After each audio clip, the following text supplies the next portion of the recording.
You are not MKO, Abiola, and will never be. So stop comparing yourself and parading yourself like you are Abiola. So and stop comparing yourself to Abiola. So this is Rufai Oseni blasting politicians that are actually comparing themselves to MKO Abiola. He's telling them they can never be MKO Abiola, and so they should stop comparing themselves to MKO Abiola. Popular on-air personality Rufai Oseni has showered encomium on the late Moshood Abiola MKO, the winner of the annulled June 12, 1993 presidential election.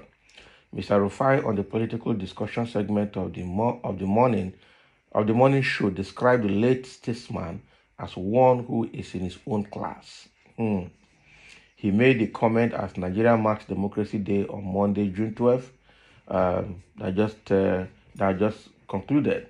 According to Rufai, no modern day politician can compare himself to the clout of MKO Abiola had, both locally and internationally, noting that Abiola was larger than life. Can you imagine?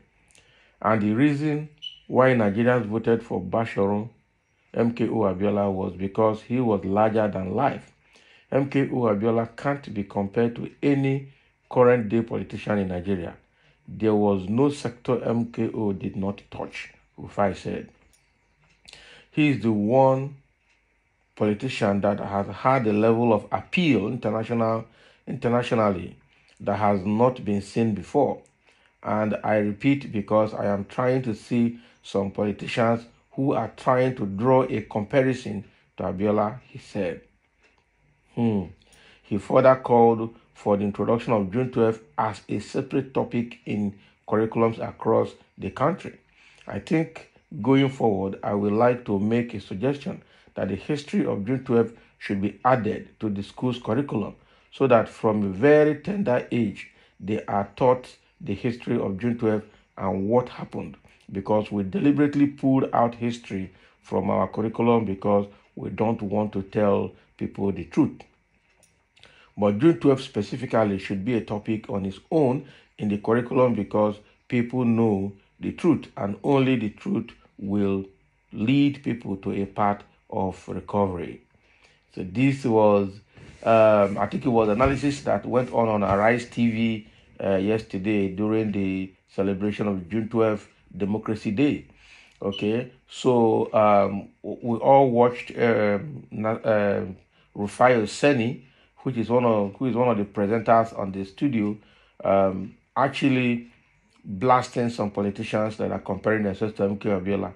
Actually, we understand the history of June 12, how MK Abiola won the presidential election in 1993 and was annulled by the then military head of state, General Ibrahim Babangida, and they refused to have him take over the government as a democratically elected president.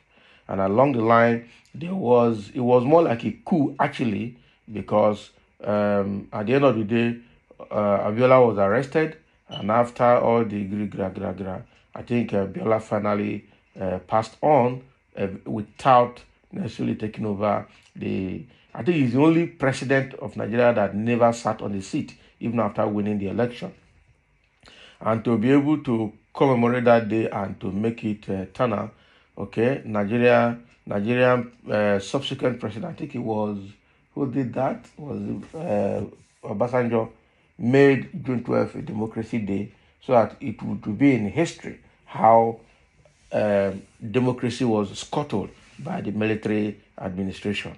Okay, and since then it has been a public holiday every year celebrating the June 12 saga.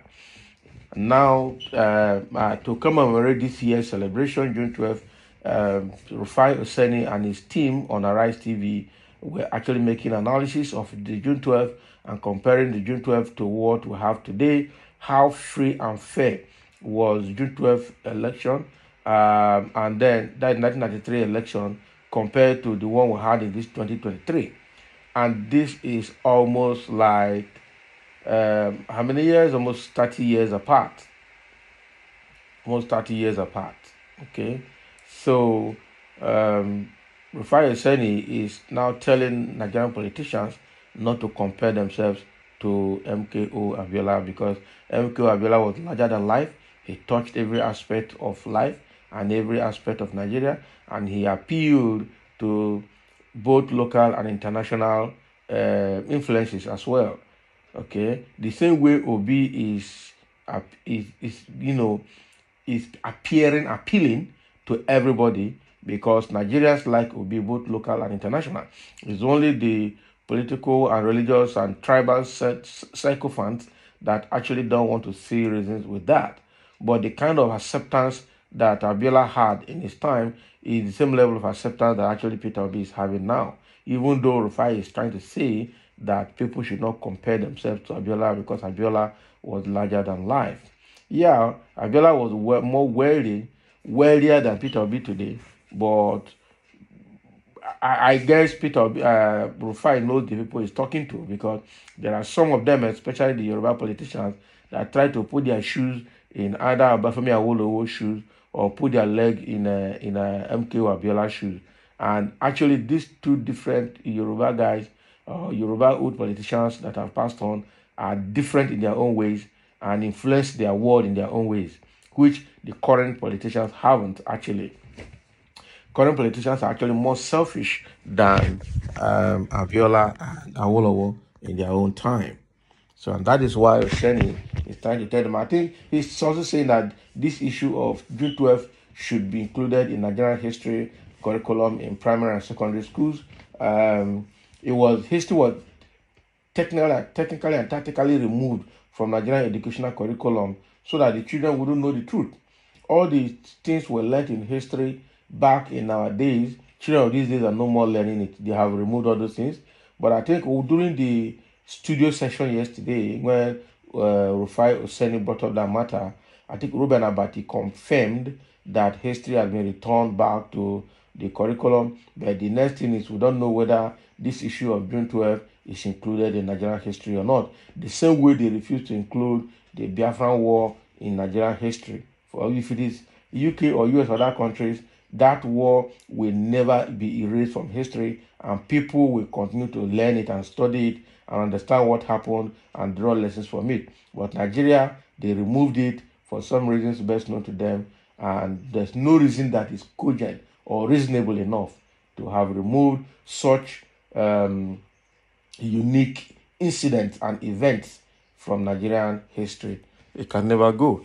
Whether they remove it from the educational curriculum or not is still in people's head, and people are telling their children the stories. That is the way. But it should be enshrined in our Nigerian educational system. So finally, Rufai has, chastised or lambasted or advised the Nigerian politicians of today. They know themselves anyway. I'm sure he will not be referring to all the politicians, not to put themselves in the shoe of MK Abiola because MK Abiola is different from them. They are quite different people.